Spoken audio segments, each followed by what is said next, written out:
अभी जो फंक्शनैलिटी मैंने यहाँ पे इम्प्लीमेंट की है कैटेगरीज के अंदर, सेम फंक्शनैलिटी को मैं प्रोडक्ट के अंदर भी इम्प्लीमेंट करने जा रहा हूँ। यहाँ से हम देख लेंगे हमारा नेक्स्ट स्टेप क्या है कि हमने प्रोडक्ट मॉडल क्रिएट करना है और फिर इसका रिलेशन क्रिएट करना है किसके साथ, कैटेगरी के साथ, और फिर प्रोडक्ट के अंदर प्रोडक्ट कंट्रोलर ऐड करके प्रोडक्ट्स की लिस्ट डिस्प्ले करवानी है। मैं प्रोडक्ट का कंट्रोलर ऐड कर लेता हूँ। प्रोडक्ट का पहले कंट्रोलर ऐड कर लूँ या मॉडल ऐड कर लूँ, जो भी ऐड करना चाहे हम आसानी से ऐड कर सकते हैं। मैं यहाँ से आके मॉडल को ऐड कर लेता हूँ, मॉडल ऐड, और मॉडल ऐड कर दिया इसमें कौन सा, प्रोडक्ट। अब यहाँ पे आके मैं इसमें कुछ प्रॉपर्टीज ऐड कर लेता हूँ। फर्स्ट पे प्रोडक्ट आईडी, देन इसके बाद प्रोडक्ट नेम। प्रोडक्ट नेम के बाद यहाँ से लेट्स से मैं ऐड कर लेता हूँ सेल प्राइस, और प्रोडक्ट आईडी मेरी यहाँ से प्राइमरी की होगी, मैं इस पर सेट कर लेता हूँ प्राइमरी की, और इस टेबल का नेम भी हम जो भी रखना चाहें यहाँ से टेबल का नेम डिफाइन कर दें। लेट्स से मैं इसका नेम यही रखना चाहता हूँ, मैं यही रहने देता हूँ प्रोडक्ट। अब मुझे इन दोनों का रिलेशन क्रिएट करना है, कैटेगरी और प्रोडक्ट का। सबसे पहले मुझे ये देखना है कि कैटेगरी आईडी प्रोडक्ट के अंदर एज अ फॉरेन की यूज होगी या प्रोडक्ट आईडी यूज होगी कैटेगरी में। हम डेटाबेस के कोर्स में डिटेल में इन कॉन्सेप्ट्स को लर्न कर चुके हैं, इनकी प्रैक्टिस देख चुके हैं, बहुत सारे सिनेरियोज को डिस्कस कर चुके हैं। मेरा नहीं ख्याल कि आपकी इसमें कोई भी कंफ्यूजन होगी, लेकिन फिर भी अगर आपको ज़रा सा भी डाउट हो तो मैं रिकमेंड करूंगा कि पहले एक्सेल फाइल को ओपन कर लें, एक्सेल के अंदर इनके रिलेशंस क्रिएट कर लें, इसके बाद यहाँ पे आके इसे इम्प्लीमेंट कर लें। अब हमें पता है कि कैटेगरी आईडी यूज होगी प्रोडक्ट के अंदर एज अ फॉरेन की, क्योंकि हर एक प्रोडक्ट किसी ना किसी कैटेगरी से बिलोंग कर रही होगी। अब हम ये भी बात कर चुके हैं कि इनके रिलेशंस किस तरह से क्रिएट करते हैं। रिलेशन क्रिएट करते वक्त हमने यहाँ पे नेविगेशन प्रॉपर्टी को भी ऐड करना होता है। नेविगेशन प्रॉपर्टी को हम दोनों क्लासेस में ऐड करते हैं, प्रोडक्ट में भी नेविगेशन प्रॉपर्टी और कैटेगरी में भी नेविगेशन प्रॉपर्टी। पहले प्रोडक्ट के अंदर नेविगेशन प्रॉपर्टी, हमारे पास कैटेगरी आईडी, और मैं यहाँ से आके ऐड कर लेता हूँ ये मेरी किस क्लास की फॉरेन की है, इसकी मैंने नेविगेशन प्रॉपर्टी, और नेविगेशन प्रॉपर्टी को हम हमेशा वर्चुअल से डिक्लेयर करते हैं। क्योंकि ये प्रॉपर्टी मेरे इस क्लास की एक्चुअल प्रॉपर्टी नहीं है, इसलिए हम इसके लिए वर्चुअल का कीवर्ड यूज कर लेते हैं। और इसके बाद यहाँ से आके इसे फॉरेन की डिक्लेयर कर देते हैं, फॉरेन की, और किस टेबल की फॉरेन की है यहाँ से टेबल नेम डिफाइन कर देते हैं। अब कैटेगरी में आ जाएं तो कैटेगरी के अंदर नेविगेशन प्रॉपर्टी कैसे क्रिएट करेंगे। इस कैटेगरी में एक प्रोडक्ट होगी या मल्टीपल प्रोडक्ट्स। अगर तो एक प्रोडक्ट होगी तो हम यहाँ से प्रोडक्ट आईडी को सिंपल यूज कर लेंगे, प्रोडक्ट का ऑब्जेक्ट सिंपल यूज कर लेंगे, जिस तरह हमने यहाँ पे एक ऑब्जेक्ट क्रिएट किया है। अगर मल्टीपल प्रोडक्ट्स होंगी इट मीन्स हमने यहाँ पे नेविगेशन प्रॉपर्टी किस तरह से ऐड करनी है, लिस्ट ऑफ प्रोडक्ट्स, ताकि हम इस कैटेगरी में जितनी भी लिस्ट हों उन सभी के सभी प्रोडक्ट्स को गेट कर सकें। हम लिस्ट को यूज कर लें या आई इन्यूमरेबल को यूज कर लें, ये भी हम बात कर चुके हैं इन दोनों में क्या डिफरेंस है, लिस्ट का क्या पर्पस है, आई इन्यूमरेबल का क्या पर्पस है। लेकिन जब भी हम नेविगेशंस को यूज कर रहे हों तब हम आई इन्यूमरेबल को ही यूज करते हैं। क्यों? ताकि यूजर इसमें कोई भी नया रिकॉर्ड इंसर्ट ना कर सके। जो रिकॉर्ड मेरे पास डेटाबेस में से आ रहा है उसमें किसी भी तरह की मॉडिफिकेशंस ना कर सके। अब अगर मैं कैटेगरीज को गेट करूंगा कैटेगरीज से मैं जितनी भी प्रोडक्ट्स उन सभी प्रोडक्ट्स को भी गेट कर सकता हूं। अगर मुझे देखना हो फूड में कितनी प्रोडक्ट्स है मैं यहां से इस क्लास के साथ जितनी भी रिलेटेड एंटिटीज होंगी इन सभी एंटिटीज को लोड करवा सकता हूं।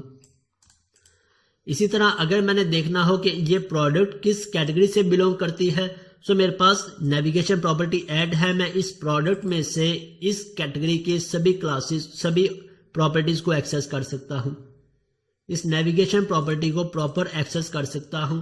मैंने आपको ये भी एक असाइनमेंट दी थी ये चेक करने के लिए कि अगर मैं इस कैटेगरी में से इससे लोड करवाता हूं रिलेटेड एंटिटी को तो प्रोडक्ट के अंदर अगेन मेरे पास category as a navigation property use हो रही है, तो ये मेरे पास लूप क्रिएट हो जाएगी।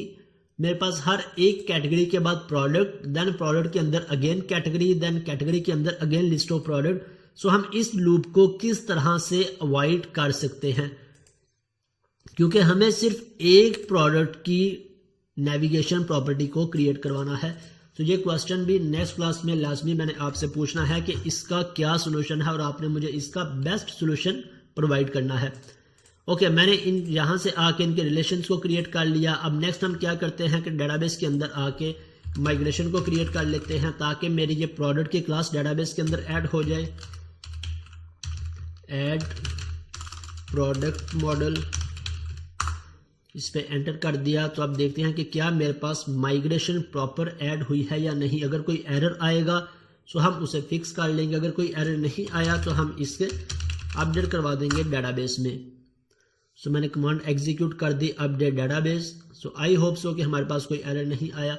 ओके, मेरे पास दोनों टेबल्स ऐड हो गए डेटाबेस के अंदर। अब प्रोडक्ट्स के लिए हम ऐड कर लेते हैं प्रोडक्ट कंट्रोलर को, जिसमें आके हम प्रोडक्ट्स की डिटेल डिस्प्ले करवा सकते हैं। एम्प्टी पे क्लिक किया, ऐड, और यहाँ से मैं इस प्रोडक्ट का नेम चेंज कर लेता हूँ, product controller.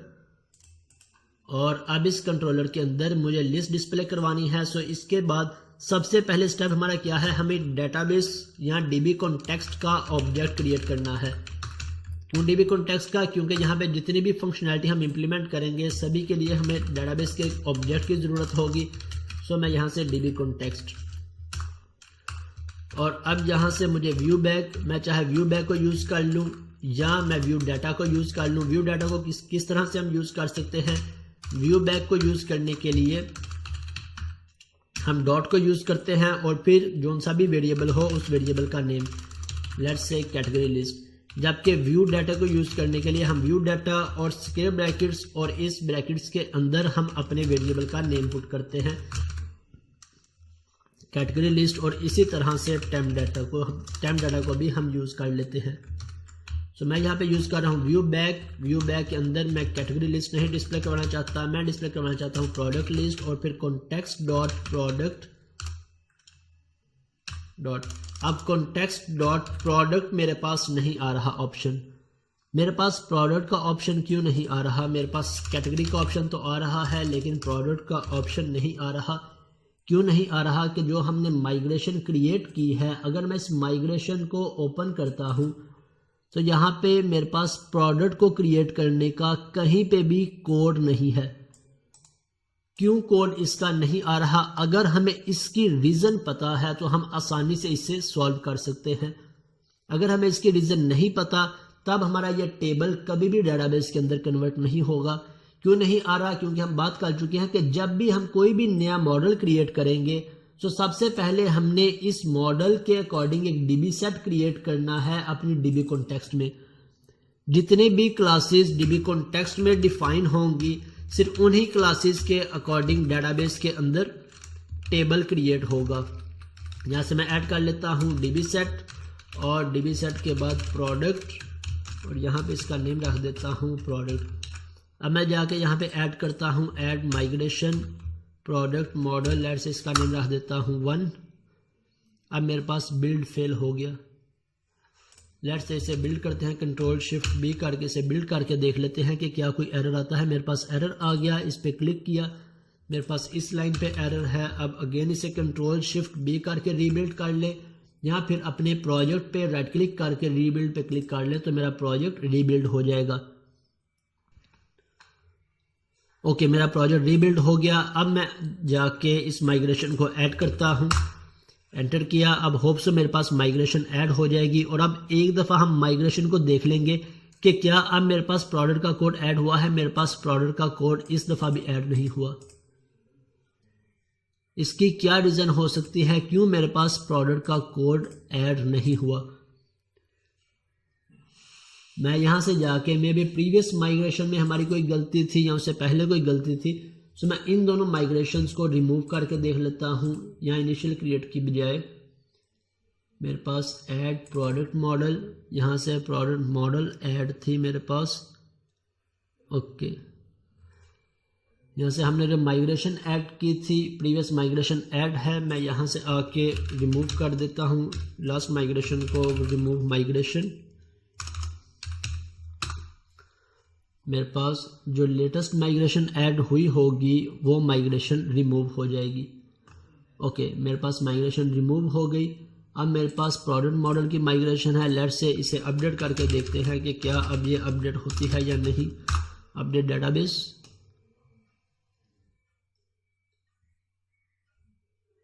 No migrations were applied, the database is already up to date.